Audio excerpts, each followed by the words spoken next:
अस्सलामुअलैकुम दोस्तों, civil engineer Bilal Zafar आपको घर की कंस्ट्रक्शन गाइडेंस वीडियो में वेलकम करता है।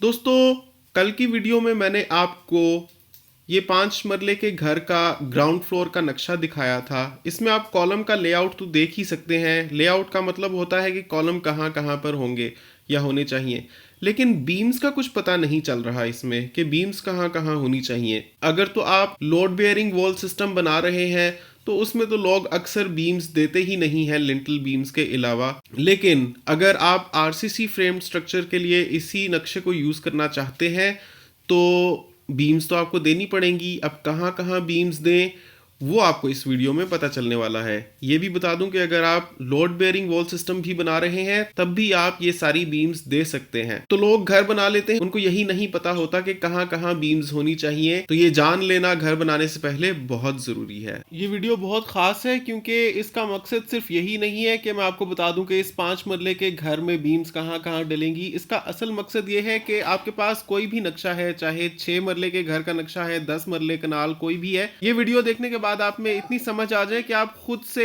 डिसाइड कर सकें कि कहां कहां बीम्स डालनी चाहिए। मैं नहीं कहता कि आप नक्शा एक आर्किटेक्ट से ना बनवाएं या स्ट्रक्चरल इंजीनियर की राय ना लें, लेकिन ये जो ठेकेदारी निजाम में लोग बगैर सोचे समझे, बगैर किसी समझ बूझ के खुद से घर बनाने लग पड़ते हैं, उनको पता ही नहीं होता कि स्ट्रक्चरल सेफ्टी के लिए कहां देनी है कहां नहीं देनी, तो उनके लिए चंद मोटे असूल बयान किए गए हैं इस वीडियो में। कीजिए बिलाल जफर शो को इलेक्ट्रॉनिक्स, कंस्ट्रक्शन और टेक अपडेट्स के लिए और प्रेस कीजिए बेल आइकन को बेहतरीन इंफॉर्मेटिव वीडियोस और व्लॉग्स वक्त पर देखने के लिए। तो दोस्तों, बीम्स का वज़न निकालने से पहले ये ज़रूरी है कि हम ये देख लें कि बीम्स पूरे घर में कहाँ कहाँ डलेंगी। उसके लिए हमें बीम्स लेआउट देखना पड़ेगा, जिसको कहते हैं कि बीम्स की ड्राइंग। तो उसके लिए मैंने आपको इसी नक्शे के ऊपर ब्लू कलर में बीम्स का लेआउट दिखाया है। बीम्स का लेआउट बनाने का तरीका भी आप इसी वीडियो में सीख लेंगे ताकि आपको पता चल जाए कि घर में कहाँ कहाँ बीम देनी होती है। सबसे पहले चारों किनारों पर आप बीम दे दें। जैसे कि आप ये देख रहे हैं कि प्लॉट की जो बाउंड्रीज़ हैं, क्योंकि वो आउटर वॉल्स होंगी, जो चाहे आरसीसी फ्रेम स्ट्रक्चर की हो चाहे लोड बेयरिंग वॉल स्ट्रक्चर की हो, दोनों ही केसेस में 9-9 इंच की बनती हैं। उन सभी के ऊपर आप बीम्स फेर देंगे। उसके बाद आपने वहाँ वहाँ बीम्स फेरनी है जहाँ जहाँ खिड़कियाँ और दरवाजे हैं। जैसे आप देख सकते हैं दोनों बेडरूम्स की ये जो वॉल है, यहाँ पर आपको दरवाजे मिलेंगे।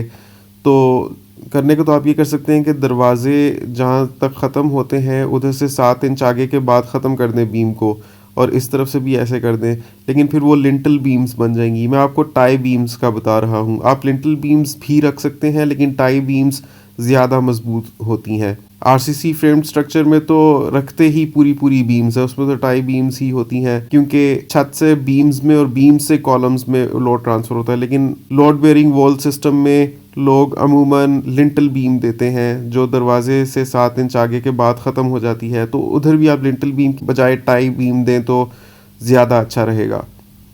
तो मैंने ये टाई बीम ही कंसिडर की है। देखें, यहाँ पर दरवाजे थे, इनके ऊपर आ गई, फिर यहाँ पर बाथरूम का दरवाज़ा था, इधर इस बाथरूम का दरवाज़ा था, ये वाली पूरी बीम आ जाएगी। इसी तरह पोर्च के दरवाजे वाली दीवार पर भी बीम आ जाएगी। बिलाल भाई, आपने किचन की दीवार के ऊपर कितनी बीम दी? हाँ जी, इस दीवार का दसो लगता है भूल गए हो। Yeah, good. I also wanted to know why is there no beam on the kitchen मुझे wall? लगता है जी भूल बिलाल भाई, गए। इसका बताएं। बताते हैं समझ लो। एक एक करके बात किया करें। अच्छा सुने, ये जो किचन और डाइनिंग के दरमियान की दीवार है, अगर आपने पूरी दीवार बनाई है तो फिर तो आप इसको जहाँ पर दरवाज़ा ख़त्म होता है ऊपर, वहाँ पर बाकी बीम्स के साथ इसको भी कास्ट कर सकते हैं। अगर आपने हाफ दीवार बनाई है, जैसा लोग अक्सर ओपन किचन रखते हैं, तो उस केस में आपको ये बीम यहाँ देने की ज़रूरत नहीं है। उसकी बजाय आप किचन और डाइनिंग के ठीक दरमियान में बीम दे दें, यानी कि बेडरूम्स की जो बीम आ रही है और पोर्च और ड्राइंग के दरमियानी बीम जो आ रही है उसी को कंटिन्यू करके तो एक ही सिमेट्री में बीम ले आए। उसका फ़ायदा ये होगा कि ये जो बड़ा एरिया है डाइनिंग और किचन का, उसके ऊपर के छत को सपोर्ट करने के लिए सेंटर में बीम आ जाएगी। तो बिलाल भाई, लेवल नहीं फर्क हो जाएगा बाकी टाई बीम और इस बीम में? कैसे इसको कैसे कास्ट करेंगे? जी बिलाल भाई, बाजी सही कह रही हैं। इसका जरा थोड़ा बताएं। यहाँ पर इस बात पर भी गौर करें कि इस बीम का लेवल बाकी बीम्स से ऊपर होगा, क्योंकि बाकी टाई बीम्स लिंटल के लेवल पर डली हुई हैं, जबकि ये वाली बीम अगर आप लिंटल लेवल पर डालते हैं तो इसके ऊपर आपको खाम ख्वाह की चुनाई करनी पड़ेगी छत तक, उसकी ज़रूरत नहीं है। इस बीम को आप बाकी टाई बीम्स के साथ ना कास्ट करें, ये जब छत डलेगी उसके साथ ये वाली बीम भी भर जाएगी और ये सपोर्टेड होगी इन दो कॉलम्स के ऊपर। तो इस तरह से आप एक अलग से भी बीम दे सकते हैं जिनको आप कॉलम्स के साथ ज्वाइन कर देंगे बाद में, लेकिन शुरू में टाई बीम्स बनाते वक्त इसको आप कास्ट खाम खाई करेंगे अगर करेंगे, क्योंकि अगर कर देंगे तो फिर ऊपर फालतू की चुनाई करनी पड़ेगी। ना सिर्फ चुनाई बल्कि उसका खाम खा का वजन भी पड़ेगा इन दो कॉलम्स के ऊपर। तो ये इतनी सी दीवार का पीस है, तो ये सिर्फ सेपरेट करने के लिए, तो यहाँ पर हम बीम नहीं दे रहे, बाकी हमने हर जगह पर बीम दिया है। तो आपको मैं बीम देने के दो मोटे मोटे असूल बता देता हूँ। एक ये कि हर दीवार के ऊपर बीम फेरनी है, और दूसरा ये कि कोशिश करें कि बीम कहीं से भी नज़र ना आए।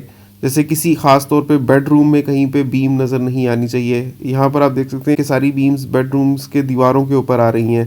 बेडरूम की ओपन स्पेस में कहीं भी बीम नज़र नहीं आएगी, इसी तरह बाथरूम में भी नज़र नहीं आएगी, ओपन एरिया में भी नज़र नहीं आएगी। ये देखें, ये वाली बैक साइड की दीवार है, यहाँ पर ना तो कोई खिड़की है ना ही दरवाज़ा है, तो यहाँ पर हमने कोई भी बीम नहीं दी हुई।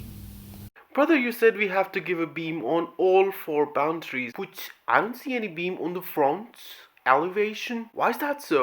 फ्रंट साइड पर आप देख सकते हैं कि कोई भी बीम नहीं है, क्योंकि यहाँ पर तो गेट आ जाएगा सारे का सारा। तो यही दो मोटे मोटे असूल हैं कि एक सारी दीवारों के ऊपर आपने बीम देनी है, और दूसरा ये कि बीम्स ऐसी ऐसी जगहों पर दें जहाँ पर वो कॉलम्स को जोड़ने का काम करें, जैसे ये डाइनिंग और ड्राइंग के दरमियानी बीम कर रही है। और तीसरी बात यह कि जहाँ पर कोई भी दरवाज़ा कोई खिड़की नहीं है, जैसे कि फ्रंट वाली साइड और बैक वाली साइड, वहाँ पर बीम देने की कोई ज़रूरत नहीं है। वैसे भी ये पिछली साइड आप देख रहे हैं, ये ओपन टू स्काई होगी, मतलब खुला हुआ एरिया होगा, तो यहाँ पर बीम की कोई ज़रूरत नहीं है। उम्मीद करता हूँ आपको समझ आ गई होगी कि बीम कहाँ देनी चाहिए और कहाँ नहीं देनी चाहिए। ये देखें दोस्तों, अगर आप इस किस्म का घर बनाते हैं जिसमें फ्रंट एलिवेशन के ऊपर जो चुनाई हुई है उसी से फर्स्ट फ्लोर स्टार्ट हो रहा है, तो आपको लाजमी यहाँ पर बीम देनी पड़ेगी। लेकिन ये एक और घर की एग्जांपल है। यहाँ पर आप देख सकते हैं कि सामने वाली दीवार सिर्फ बाउंड्री वॉल ही है, उसी में एक कॉलम है, साथ में गेट लगा है, तो जाहिर है इसके ऊपर बीम देने की ज़रूरत नहीं है, क्योंकि ये ऊपर वाले फ्लोर से डिसकनेक्टेड है। तो अगर कनेक्टेड है तो फिर आपको बीम देनी पड़ेगी। ये आपकी अपनी आर्किटेक्चरल और एस्थेटिक प्रेफरेंसेस हैं कि आप किस किस्म का नक्शा पसंद करते हैं। दोनों ही तरह के नक्शों को आप अपना सकते हैं। उम्मीद करता हूँ ये वीडियो देखने के बाद आपको ठीक ठाक समझ आ गई होगी कि बीम कहाँ कहाँ देनी चाहिए और कैसे देनी चाहिए, और ये भी कि टाई बीम्स को आप आरसीसी फ्रेम स्ट्रक्चर में भी यूज़ कर सकते हैं और लोड बेयरिंग वॉल सिस्टम में भी। तो अभी ठहर कर एक नज़र ज़रा भर के आप इस नक्शे को देखें। ये जो आपको बीम्स का नेटवर्क नज़र आ रहा है, आपकी अपनी कॉमन सेंस क्या कहती है कि अगर आप इस तरह से बीम्स डालेंगे तो क्या आपके घर में बहुत मजबूती नहीं आ जाएगी? डिफरेंशियल सेटलमेंट ख़ास तौर पर होने से बच जाएगी। डिफरेंशियल सेटलमेंट होती है कि घर का एक हिस्सा क्रैक होके बैठ जाए और दूसरा हिस्सा ना बैठे, इसी वजह से तो घर में क्रैक्स डेवलप होते हैं।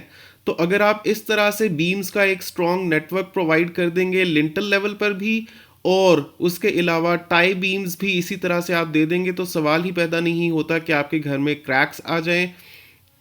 क्योंकि क्रैक्स अगर आ जाएं तो फिर उस घर की स्ट्रक्चरल सेफ्टी पर बहुत बड़ा क्वेश्चन मार्क आ जाता है, और इतनी मेहनत से घर बनाने के बाद कोई भी नहीं चाहता कि वो अपने ही घर में रहते हुए डरे कि ये कभी भी गिर सकता है। तो आपने ज़रूर इसी तरह से बीम्स का जाल बिछाना है। अब आपने एक छोटी सी एक्सरसाइज ये करनी है कि आपके पास जो भी नक्शा है उस पर आप इसी तरह से बीम्स का लेआउट बनाकर देखें। अगर चाहें तो ईमेल कर सकते हैं मेरे रिव्यू के लिए। अगर मेरे पास टाइम हुआ तो इंशाल्लाह मैं ज़रूर उसको चेक भी कर लूँगा। नए आने वाले व्यूअर्स को मैं बता दूं कि मैं सिविल इंजीनियर हूं जो रावलपिंडी और इस्लामाबाद में कंस्ट्रक्शन करता हूं। अगर आप मुझसे कुछ कंसल्टेंसी लेना चाहते हो या कंस्ट्रक्शन करवाना चाहते हो तो मुझे ईमेल कर सकते हैं या इंस्टाग्राम पर मैसेज कर सकते हैं। दोनों के लिंक्स मैं डिस्क्रिप्शन में दे देता हूं। कुछ लोग इंतज़ार कर रहे हैं कि उनकी ईमेल्स और मैसेजेस का जवाब दूं, तो जैसे ही मुझे टाइम मिलेगा तो मैं उनको रिस्पॉन्ड करूंगा। सिविल इंजीनियर बिलाल ज़फ़र आपसे इजाज़त चाहता है। अगली वीडियो मिस मत कीजिएगा क्योंकि मैं आपको बीम्स का वज़न निकालना सिखाऊंगा। तब तक के लिए अल्लाह हाफ़िज़।